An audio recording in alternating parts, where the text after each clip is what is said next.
I'm here with Dennis Trainor Jr. Hey, Dennis. Hey, Greg, how are you? Good. And Dennis is the mastermind behind the Acronym Journal, which means because you stand for something. And if you don't know what that means, maybe you shouldn't be looking at it. But hopefully Dennis will explain what that means a little later on. Just a little bit how we met. There was a call for a video for Jill Stein's announcing her campaign. You were involved in organizing that. My fiance at the time came down to Central Park. We had a great time shooting that, and that's how we got connected. And it's great how this kind of serendipity happens. I really like this kind of the way we connect up like that. You know. Yeah. So I was at the time the communications director for Jill Stein's presidential campaign, the current presidential campaign, and we were shooting a campaign video that, as you know, featured a lot of Jill's supporters from coast to coast. We had a crew on the West Coast. I was on the East Coast.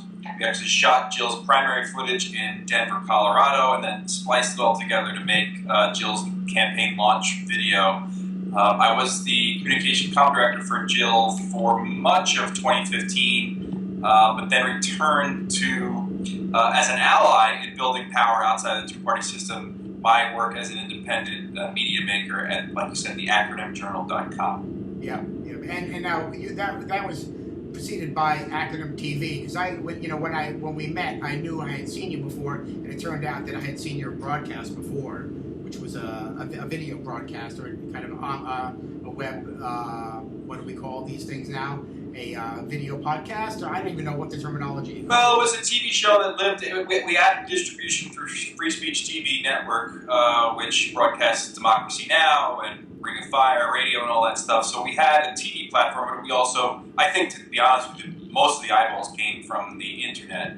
And Acronym TV took and will take in the future a lot of different formats. So we were in a studio in Los Angeles as part of the Young Turks network. I would fly out to Los Angeles once a month, shoot 4 or 5 episodes at a time, come home, edit them, put them together, release them once a week. We were also kind of a run and gun show where I'd be man in the street, covering protests across the country in this kind of movement of movements dating back pre-Occupy and leading up through and post-Occupy, covering all these different movements. Yeah, it's really great what this what the technology gives us as far as independent we want to call us reporters, bloggers, news people, voices.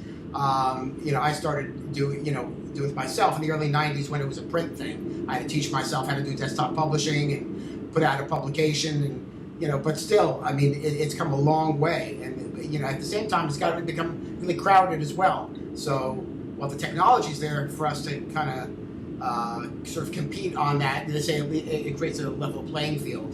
At the same time, it's a crowded playing field, and we have to kind of find our place for our voice.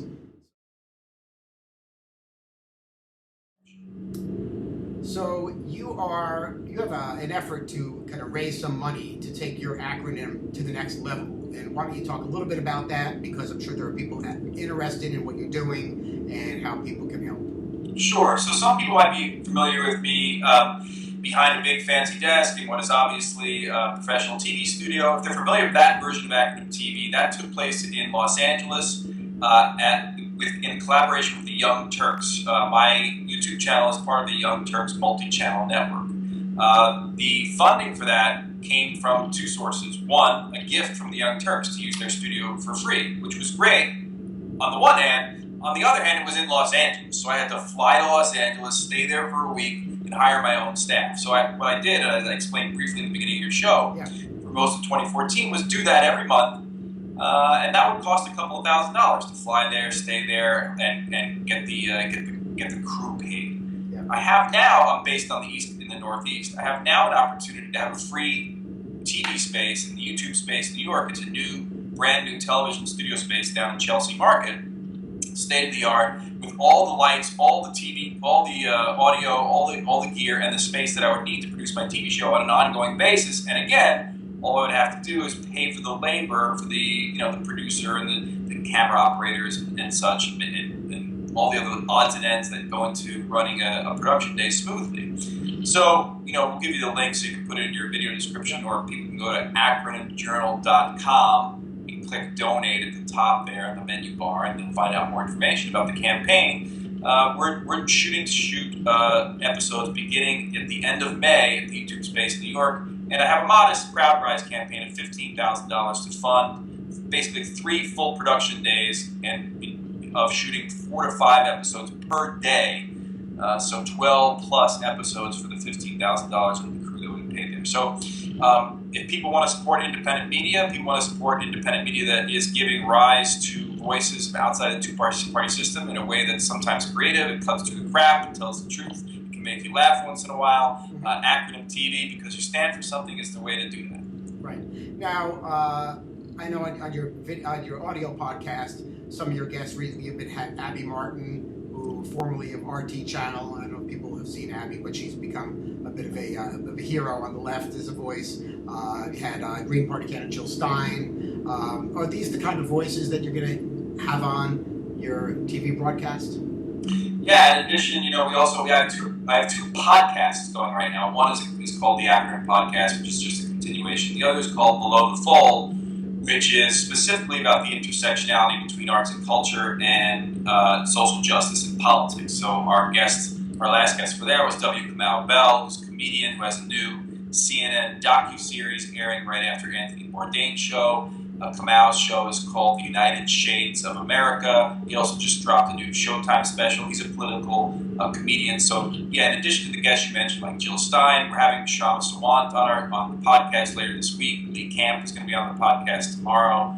Kamau Bell. So these are the types of the interview guests that we'd be having in this fancy schmancy YouTube space in New York City with all the bells and whistles to produce a high-quality, full HD TV show for distribution worldwide. Yeah. Now, in your sort of cultural program, one wonders if a mid 1960s Bob Dylan would have appeared on that kind of a program. I would like to think so. Yeah, absolutely. I mean, not to crown Bob the victor or the king of any particular movement or anything, but if he's part of some kind of counterculture, absolutely. So someone else that we knew from the Occupy days was Tom Morello, who played a lot of concerts at different Occupy events, and was nice enough to hang out with me a couple of times with some different people. So yeah, I mean those are the kind of people that I'm interested in. People who are.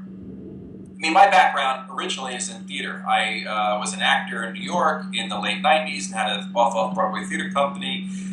So I feel like when I'm talking to people who are working, and the last 10 years my work has been primarily political or social justice oriented. So for me, this new kind of intersectionality is something that I'm really curious in, and I think that curiosity is contagious and makes for some really interesting content that's not so driven by the headlines or chasing headlines, or has to be tied to the news cycle. Yeah, absolutely. I mean, I've spoken with you about this before when I had a publication in the early '90s, and my thing was bridging natural living and popular culture, and it was kind of novel at the time because I happened to have association. For instance, Steve Howe, who was a guitar player with Yes for all those years, was into very healthy lifestyle, and we talked about things that had nothing to do with music, and it was just it was so different at the time. And people, like that, other kinds of interesting artists. I shy away from using the word celebrity because I'm allergic to that.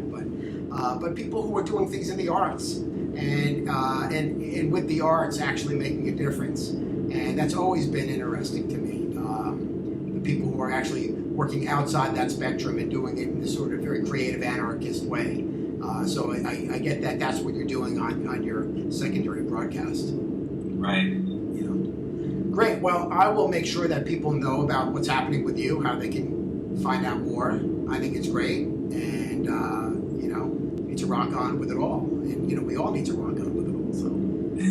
You too. Yeah. You too. Talk to you soon. Have a great day. All right, Greg. Thanks so much for having me on. I appreciate it. Yeah. Bye-bye. Peace.